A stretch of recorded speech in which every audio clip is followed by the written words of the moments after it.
டின்னருக்கு என்ன ரெசிபி செய்கிறதுன்னு யோசிச்சு உங்களுக்கு மதியம் ஆகுதா, அப்போ இந்த ரெசிபி உங்களுக்கு தான். பாருங்கள், சாஃப்ட் கார்லிக் பராத்தா. இது செய்கிறது வந்து ஒரு 10 நிமிஷத்தில் ஈஸியாக செஞ்சிடலாம். இதுக்கு வந்து ஒன்றுமே வேண்டாங்க, கோதுமை மாவு இருந்தால் போதும். இது வந்து தேங்காய் சட்னி கூட சாப்பிடும்போது அவ்வளோ டேஸ்ட்டாக இருக்கும்.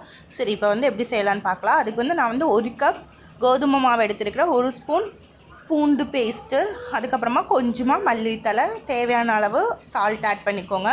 அடுத்தது தண்ணி 1 கப் நீங்கள் ஆட் பண்ணிக்கோங்க. ஆட் பண்ணிவிட்டு நல்லா இந்த மாதிரி கலந்துக்கோங்க.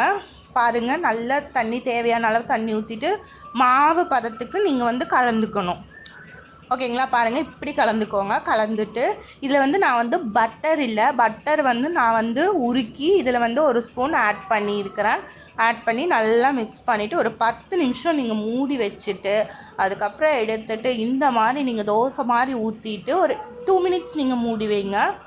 சிம்மில் தான் வைக்கணும், ஹை ஃப்ளேமில் வச்சிங்கன்னா வேகாது. திருப்பி போடுங்க. ஓகே, உப்பி பாருங்கள், இந்த மாதிரி உப்பி வரணும்.